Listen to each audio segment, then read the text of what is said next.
Hi guys, it's Angie with Fun Endeavors Tie-Dye Lab. Today let's make a random sinew ice-dyed t-shirt. I want to try out one of Dyespin's newer dark horse dyes called Sugar Plum. I'm going to start with the t-shirt turned inside out, and I'm going to straighten it out just a little bit on the table. When I do a random sinew lined shirt, I really like to try to keep it as random as possible. So what I'm going to do is I'm just going to kind of scrunch up the fabric and tie a sinew line. Sometimes I'm going to fold the fabric over a couple of times before I tie the sinew line. Again, I'm going to put just a few random lines on this shirt. You can put as many or as few as you want. It's just up to you. I don't want to make it too busy, but I do want some lines in the shirt because I want to give it a little bit of a design. The purpose of doing this shirt in this particular way is I want to test out this color, Sugar Plum. Since it's one of the dark horse dyes, I'm expecting a lot of really cool color splits. I did a color swatch for it, and I ended up with a lot of cool color splits in the color swatch. So I'm excited to see what it's going to look like on this shirt. Normally, to test out a new color that I know has a lot of color splits, I do an incline twist, but I decided to do something different this time. So I'm gonna just do this random sinew design. It's gonna be a cool design on the shirt, and hopefully it'll show how cool this color is.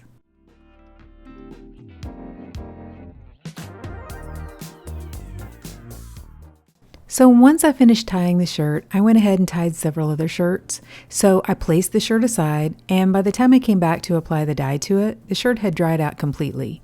For this design, you do not need to apply the dye when the shirt is dry. You can go ahead and apply it while it's still damp. I'm going to dye this shirt down in the muck, which basically means that I'm going to allow the shirt to process in the runoff from the ice that has melted and mixed with the dye.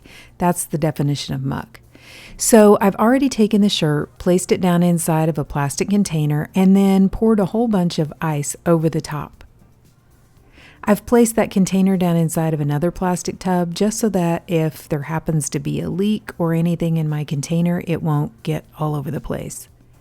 Then I'm going to lightly sprinkle some of the Sugar Plum from Dyespin over the top of the ice. I don't want to sprinkle too much of the dye over the top of the ice because I want to allow the dye to go ahead and split. If I just pour a whole bunch of dye over the top, it's going to be more solid. If you see my color swatch over there to the side, I added probably just a little bit too much dye to the top of my color swatch, or the ice for my color swatch, so it's kind of dark. I want to be a little light-handed when it comes to the dye on this shirt. Then over the top of the dye, I'm going to place just a little bit of additional dry soda ash, and then I'm going to place this container aside and allow the ice to melt. Because I am doing a muck dye, I'm not going to add any more ice to this container, and once the ice melts, I'm just going to leave it alone and allow it to process. I'm going to allow it to process for probably about 48 hours before I rinse it out. It's still just a little bit chilly in my dye space. Then to rinse the shirt, I'm going to take it to my utility sink and I'm going to pour the muck away from the shirt and then begin rinsing the shirt in cold water to try to rinse out the soda ash. After rinsing in cold for a while, I'm going to go ahead and warm my water up to hot and continue rinsing in hot water to try to rinse out the excess dye that didn't bond with the shirt. After rinsing in hot for a while, I'm going to go ahead and untie the shirt. And then instead of just continuing to rinse, I'm going to go ahead and soak the shirt. I prefer this soaking method to get out a lot of the excess dye. I think it's kind of difficult to tell when a lot of your excess dye is out if you're just rinsing. Your water's going to look like it's clear, but then if you ran a tub of hot water and soaked your shirt, you would find a lot more dye comes out in the water. So what I do is I run my sink full of hot water and I add just a little bit of Blue Dawn dish soap to the water. I place the shirt inside and then allow it to soak. When the water cools off, I come back and I check it. And if my water still has color in it, I go ahead and keep repeating that process until my water is remaining almost clear. When that happens, I'm going to place the shirt into my washing machine along with some of Dharma's professional textile detergent, and I'm going to wash the shirt in a hot water cycle. So after the shirt was washed and dried, I went ahead and ironed it, and let's see what this Sugar Plum color looks like. Okay, so what do you guys think about this color? I think this is a pretty cool color. Like I said, I was expecting a lot of cool color splits, and I definitely think that I got a lot on this shirt.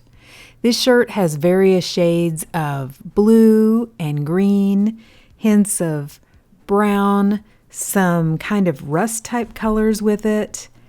Like I said, various shades of green. So I have some that are more olive, more chartreuse, blues anywhere from like a turquoisey light color to more of a cobalt type color, hints of purple, browns, more of a rusty brown type color. I don't know, just a large variety of shades on this are coming out of this one color. Really cool. I do think that this ended up a lot lighter than my color swatch, and I think that's cool. I mean, I was expecting this shirt to be a little bit darker because I muck dyed it instead of rack dyeing it. In general, whenever I dye something in the muck, it is normally a little bit darker in general than if I would have rack dyed it, because it just kind of sits in that color and absorbs. I don't know, it just has a darker feel to me when I muck dye. So I'd be curious what this color would do if I rack dyed with it. It is really cool though. The Dyespin Dark Horse colors are called Dark Horse colors because they don't really know exactly what's going to happen. I mean, they have a general idea of the colors that they've used in there, but the color splits and everything are so diverse that they can't guarantee exactly which color splits are going to show up on an item, which is part of what I think makes these Dark Horse colors so cool. And I think with this design, I think it almost kind of looks like lightning, a little bit like one of the gravity lightning dyes that I do. And I like the way some of the color splits have pooled, you know, down in that one blue and brown stripe down at the bottom portion of the shirt, how the brown is kind of together in certain areas in the blue. I think that's cool. I like the design. I mean, I like a random sinew design myself because I like random designs.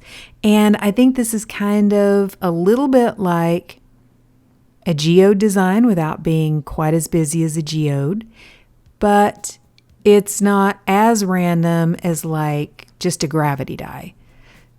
And I think it's a great way to try out these single colors just like I did with this one, especially a single color that splits as cool as this one did.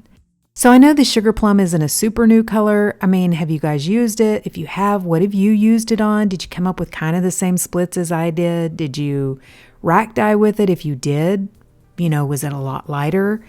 You know, please drop me some comments down below and let me know. And if you've enjoyed the video, I sure would appreciate it if you would like it and if you'd subscribe to my YouTube channel. If you'll hit the bell, you'll receive a notification whenever I upload a new video. Thank you all for watching, and I hope you have a great day.